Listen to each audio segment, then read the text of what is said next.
Hello everyone. So this is the I Am Lady Natalie podcast. It's been a while, but I decided to bring it back with what better than our girl Juana.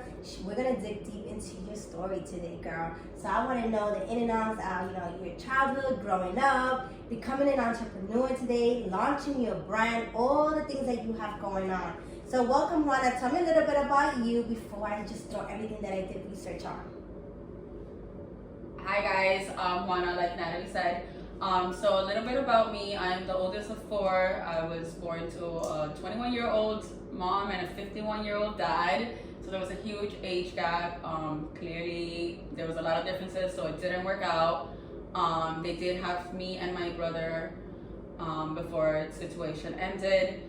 And then from there, my mom became this 24-year-old, right? Typical party, hanging out, experimenting with drugs and alcohol. And so I had to step it up and be that older sibling and take care of my brothers. And she had two other children afterwards from someone else. And so being the oldest of four, I had to learn how to cook, clean, maintain the house, still go to school, help my siblings, and face a lot of struggles along the way. Wow, that sounds like a lot. So I'm gonna dig deep into your story. Being the oldest out of four, right? How was it being the oldest out of four in your household and being the only girl? Oh my God, are you kidding me? Being the only girl was challenging because the boys wanted to tag team all the time. But being the oldest, they didn't have a choice. They had to listen to me because I was the acting parent in the house, right? So if I said, you're gonna clean your room, you're gonna clean your room. But overall, it was, I can't complain. They were good kids. It was just hard being a 10, 11-year-old trying to raise three boys that are not even mine. Okay, so that, I want to get to that because you mentioned, your parents split up, it didn't work, the age difference, your mom started facing some challenges, like any 23-year-old at times, right? So how was it for you being, you just mentioned 10 years old, being basically having your childhood being robbed from you and becoming an adult, like from one day to the other? How was it? I mean, I guess at that point, I didn't see it that way. I just did it as I had to help my siblings. Like, we had to eat. I think all I ever knew how to make at that time was, like, aside from sandwiches, right? We can all make a good sandwich, no matter how old we are.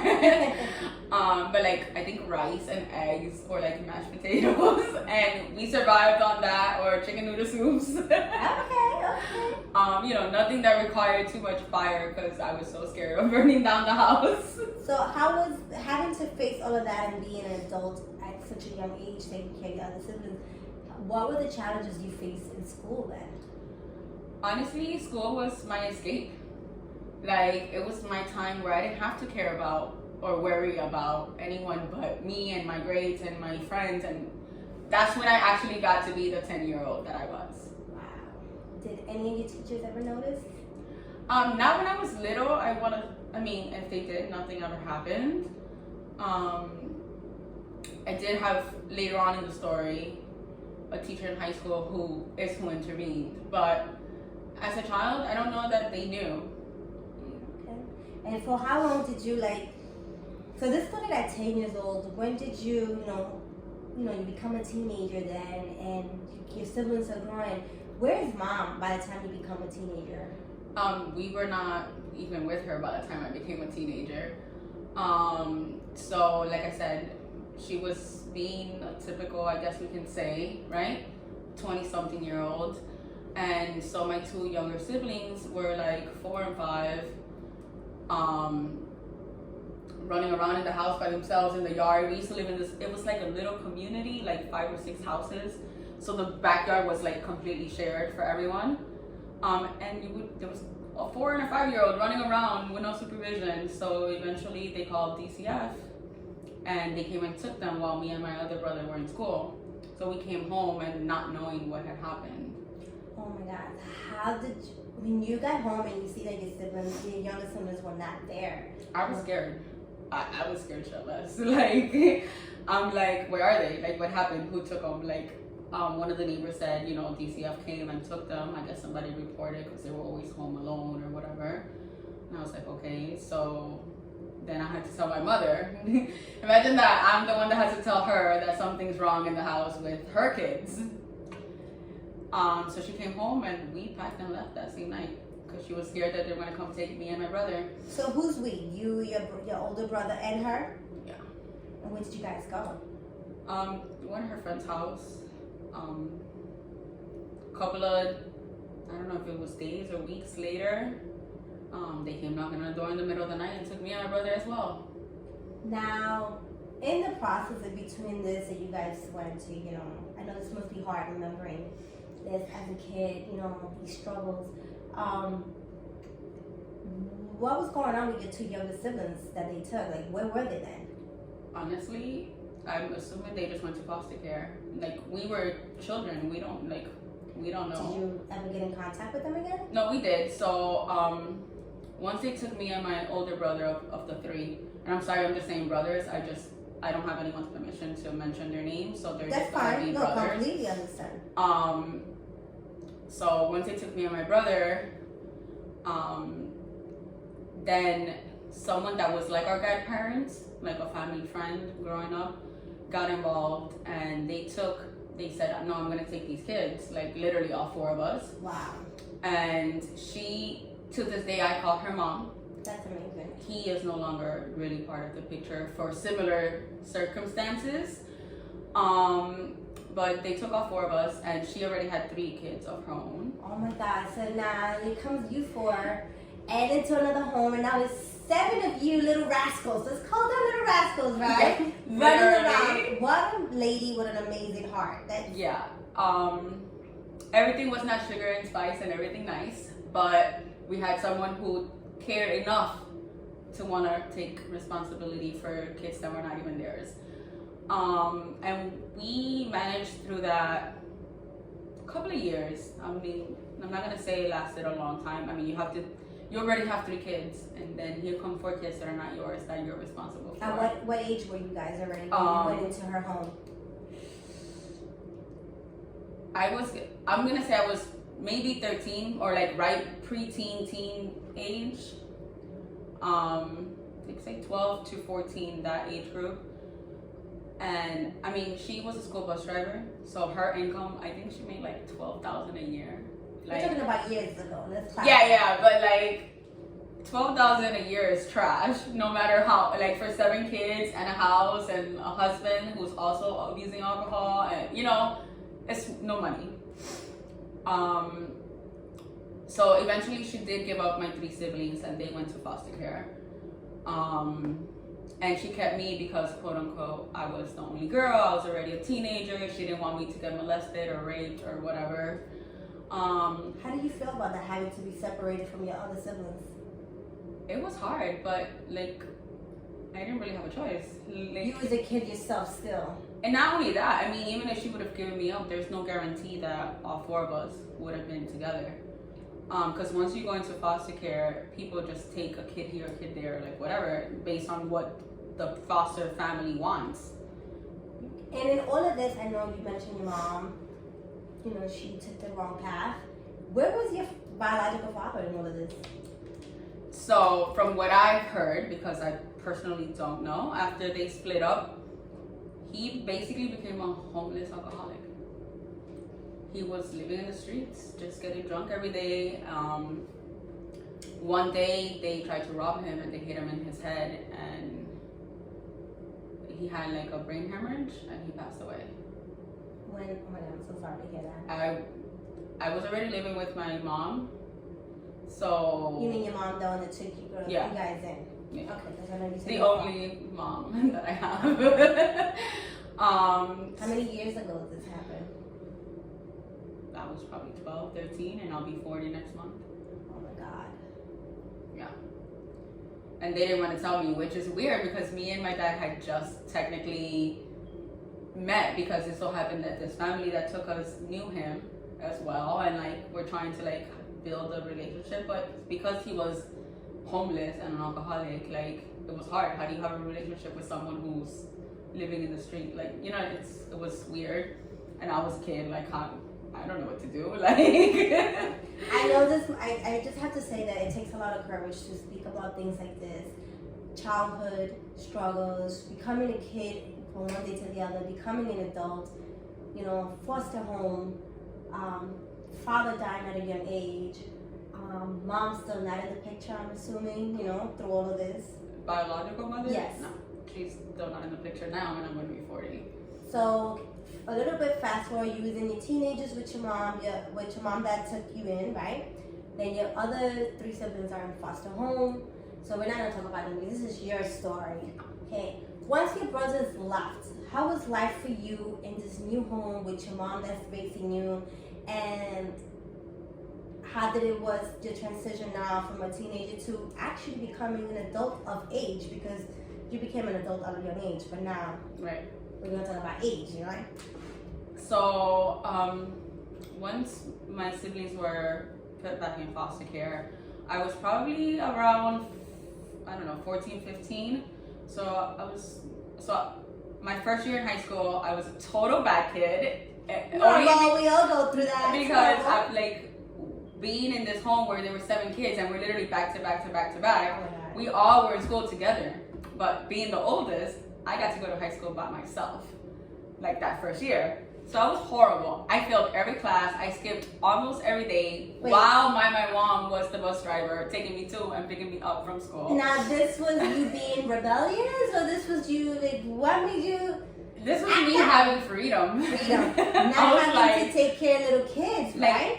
oh my God, not only not having to take care of little kids, you know, from my back history, but I didn't have my brothers watching over me or my sister watching over me and telling, Mommy, she did this, or Mommy, she did that. I was by myself. All I had to do was make sure I was on that bus on the way home. That's all I had to do. And of course, one day that didn't happen. Wait, what do you mean that didn't happen? What happened? So we skipped school, we went to my friend's house, whatever. We couldn't get back to school on time. And my mom was picking me up. And of course, now I'm scared shitless because I didn't get home. So she knows that I was not in school because why am I not on the bus? And she's driving kids from elementary, high school, middle school, home every single day, right? Or this specific day, scared shitless. Like, where's my daughter? Oh Like, God. Like, I don't have kids, but I can only imagine how she must have felt not knowing where I was and still having to work and get, you know, what she had to get done. And I ended up getting dropped off at another friend's house so that there would be no connection with who I was with. And from there, I had them take me to a payphone to call my mom. This is me trying to be smart, like. Typical teenage. We all go through that. We all go through that. And then from the payphone, I was like, "Can you pick me up?" Like, that's all. What could I say? Like, you know, she's my mom. She doesn't have a choice. So now mom picks you up. What happens when you get home? Oh my God, are you kidding me? Back then, we were allowed to get beatings. Now kids call cops. Back then, my mom would have beat me up in front of the cop. Like, and say something. I mean, when I tell you this woman was so scared shitless that she was crying when she was beating me, and she was checking me from head to toe. Like, I was at a OBGYN, like, making sure that I wasn't out having sex and I wasn't out doing anything stupid and that nothing happened to me. And I'm like, Mama, I wasn't doing that. I was just hanging out. I know, like, our moms sometimes overthink. Completely understand. Completely. Yeah, if there was one thing I was scared of was getting pregnant in her house, because she told me I would get the door, so I did not have sex when I lived in that woman's house. Okay, so how long did you stay living with her? At what age did you move on and say, you know what, I'm ready to take on the world on my own? Or... Yeah, I wish it would have happened that way. So her and her husband separated, you know, she had enough. And she met a guy that was younger and fell in love and started losing weight because she was overweight. I'm sure you know my overweight story. Yeah, that's gonna be another part to this story. She was overweight and she fell in love and she started working out and losing the weight and she felt good. She was in love, whatever. Fast forward, you know, sometime that they were together, finally he moved in. Every time he would get drunk, yeah, alcohol seems to be a norm. He would try to make out with me or manhandle me. Okay, wait. So now you know, 10 years old, you become an adult from one day to the other. Mom disappears. Well, mom is out of the picture for personal, you know, things that she's facing herself. Dad is out of the picture. Unfortunately, passed away. Your brothers are in foster home, which kind of like your protectors in a way too, right? Now you don't have your protectors. Your mom that took you in, which is like your stepmom, your mom. You're a teenager. You said fast forward sometimes, so maybe I'm thinking a sophomore already or a junior in high school. Yeah. Okay, and now there's this new man in your mom's life who alcohol seems to be a pattern going on, right? And he starts to assault you. So it would only happen again, quote unquote, when he was drunk, or I feel like that was his excuse to do it. How did you feel when it was happening? I would fucking punch him. I would. It's okay. It's okay. I'm so sorry. I'm sorry the language. So, I would punch him or push him away or whatever. Were you two alone? Or this happened when you was alone in the house? Yeah, like he would do it randomly. Like if we were walking by each other, he would push me against a wall or things like that. Where was your mom when this was happening? In a different room. So he would do this while there was other family members in the house. Oh yeah, we were never by ourselves in the house, but they were just not in the same room. Okay. But I feel like love made her blind in this relationship. When did you feel, okay, so you saying love made her blind. When did you feel that she started noticing but was blind? She didn't notice. So what happened was, on one of the many episodes, he wrote me this long love letter. My God. Talk about stats. Love letter telling me, oh, your mom never has to know, da da da. Of course, my first reaction was rip off this letter and put it in the garbage because I'm like, I'm not, you know, like, what am I supposed to do with this? What was your reaction when you read that? Like, I'm like, this dude is crazy. you didn't think about telling your mom immediately? I don't think that. How do I phrase this? I think that either one, she would not have believed me, or two, I would have not had a home. This was my home. So you made the decision on the assumption that many of us do, the what if. Yeah. The fear of the unknown. So your fear was, do I tell her and I don't have a home, or do I tell her she's not going to believe me? So you chose to keep it to yourself. And I see that it's hurting you, that decision. It's okay. Bring some tissues. It's okay. We're going to definitely make another part 2 because I know this part 1 right now of your story, we're going to focus more on your young years and transitioning to an adult and all your struggles. So you rip up the letter and then what happens? So obviously because of all the craziness in our life, we had a weekly therapy session for all the kids, make sure everything was fine and whatever. So after I got that letter and I ripped it, I called my therapist. I was like, hey, when you come, just remind me there's something I want us to talk about. She's like, she called me right back because I left her a message. She's like, is it urgent? Are you okay? Is everything fine? I was like, yeah, it's not urgent, because I was so used to like random acts here and there, and I was like, this dude's not gonna really do anything to me. So I was like, no, it can wait to our next session. But the next day, something told me to put the letter back together, so I taped it up. And the next day, I went to school, and I had, you know, we all have friends in high school and whatever. I had this one class that I used to always say Mr. Jones would walk me down the aisle. He was my favorite teacher. Like, I was a teacher's pet in this class. Like, I would do the grades for him. I would do everything. But I was in his class, and I was telling my friend what was happening, and he overheard. And as a teacher, he's technically responsible for us, right? Mm-hmm. Something happens, and he knows, like, he can lose his job, he could get in trouble. So he pulled me to the side, and he said, I heard what you said, and I have to report it. So Mr. Jones saved your life. I guess, yeah, we could say that. So I was like, I trust you. Like, do what you have to do. You didn't think much, man. You said, okay, you're being a kid yourself. No, I legit trusted this man. I knew whatever he thought needed to happen is what needed to happen. And so, of course, I'm taken down to the office. All my other siblings, which are her kids, get called into the office to make sure nothing's happening with them. Where are your other siblings at this moment? My biological siblings? Yes, I have no idea. Foster care. You didn't have contact with them through this whole time at all? No. It wasn't until I was living on my own and started researching that I had visits and stuff like that with my younger ones. What was I saying? So the teacher brings So them up to yeah, the- so we're in the office. They called down her kids, my siblings, to find out like had they been molested or touched or anything similar had happened. Of course, they all said no. They called my therapist, and so when my therapist arrived, she's like, "I thought you said it wasn't an emergency." I was like, "It wasn't, but I guess it became one."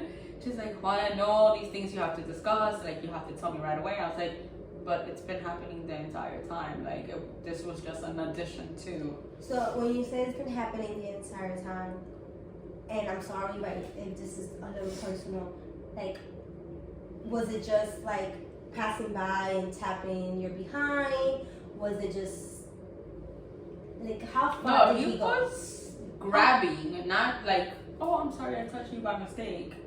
He would like It was like- squeeze on your behind. Like one thing that he liked, that he would do this even in front of my mom. That's why I say that she was blind. He would like to wrestle with me and my sister. But you know, when you're wrestling, you're grabbing in certain areas, and So so that was his way of doing it obvious, doing it and making it seem like it was normal. like it was innocent. And when he was not being innocent was when he was drunk, and he would literally push me against the wall and like manhandle me or try to make out with me. Did he ever get to make out with you? I mean, he kissed me, but not like. Put his tongue down your tongue. Yeah. A little bit more. Yeah, like not like that, but like yeah, he definitely kissed me all over my face, obviously. But yeah, so when that happened, obviously they called my mom. Back then we did have cell phones, guys. That was normal. And she has to finish her whole round. They wouldn't even let my siblings go on the bus. She has to finish her whole day of work and then come to the office. How was it facing her? It's okay, take your moment. She said I wrote the letter and that I need to get out of her house. She said that in front of our Beth and the other siblings. Meanwhile, we all had a custom that for holidays, for birthdays, for Christmas, for everything, we would write each other cards or letters or whatever. So she knew that was his handwriting. Our handwriting was so different How did you feel when she said that? that I was writing, not saying anything. Where did you go? What happened next? I went to a foster group home first. So they found a home that a lady that was only taking like almost grown-up kids. And then there I was like a year or so. I got my first job. So when I started working, At what age was this? I'm sorry. like 11th grade, so 17, because I started a year late, 17, almost 18. When I turned 18, they put me in this other program also through the government called Independent Living. So when you told your mom comes down to the school, she says, no, that's your handwriting in front of your, I'm assuming, therapist, teacher, and all the other siblings. And right there and there, she told you to get out. So that day, you had to leave her house? Yeah, I had to wait for a caseworker to come get me, to take me to pick up my stuff and leave. And then you went straight to a group home? Yeah. And how long did you stay in the group home? Days or maybe a week. And then you went to a lady that takes older kids? Mhm. Just to kind of understand, so I understand the process. And then with that lady, you stood about Until I was of age, so I was 18? either 18 or almost 18. So this happened at 16 and a half, 17. something. Yeah, I was in Wow. foster care for like a year and a half maybe. Okay. Wow. I'm so sorry. You know, I I'm mean, glad you gave me the opportunity to share your story, and definitely it's going to be parts because this is just the beginning of who is Juana Navarro and who made her today, and the story behind your brand. For those that don't know, she has a brand name Strong, which we're gonna get into details later. Why the name? Why the logo as well? So you're with this lady at of age. You get out of her house already, and you are on your own then. Yeah, Your own so right before like I got to move out, they put me through this program called Independent Living, and they basically show you like, obviously you don't have a car, right? So they show you how to take transportation, how to manage your money, like how you have to pay rent, and like how much you should be spending on rent, like stuff like that, basically to be able to be an adult and be out by yourself. They do pay for college, so I took advantage and I went to school, kept going to school.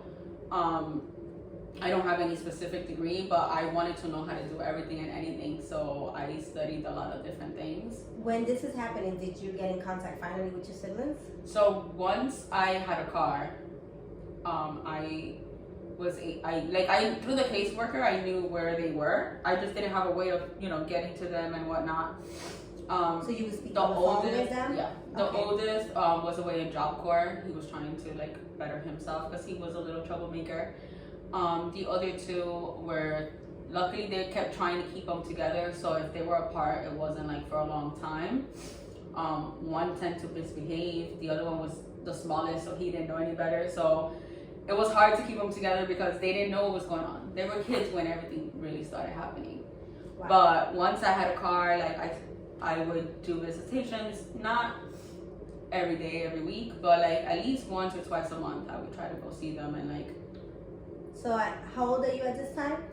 18, 19, 18, 20. 19. Okay, so right now we are speaking to 20-year-old Juana, right? At this moment, who became independent, survival struggles, trying to rekindle the relationship with your siblings, and learning what it is to be now finally a true adult, even though you was faced with that at a young age. Wow, it's such an impacting story, and I know this is pretty much almost, we're getting to the end of part one of your story. I just cannot wait to see what's next, your brand.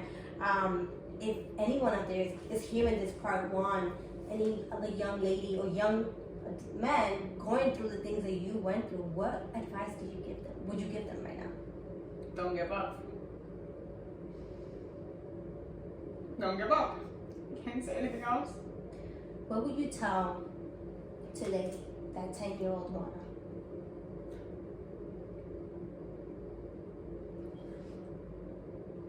You're gonna make it. I'm so sorry. You're making me cry. Okay, so this is going to conclude part one of Juana Navarro's story. Stay tuned for part two, where we speak about your adulthood, right? And then the struggles you face as an adulthood, and something that you mentioned, your weight loss journey. So that's going to be part two, your adulthood, your weight loss, and then part three would be your entrepreneur, your brand. Where did it come from? So I'm so excited and honored to be able to do this interview. Thank you for the opportunity. And the episode will air out next week, and then we'll do part two. Sounds like a plan. Thank you for you. having me on your show. Thank you so much, everyone, for listening. Make sure you stay tuned for part two. Once you hear the story, kindly ask that you just share it to your stories and tag us at I Am Lady Natalie, or you can tag Miss Juana at Miss_Juana, sorry. Thank you so much.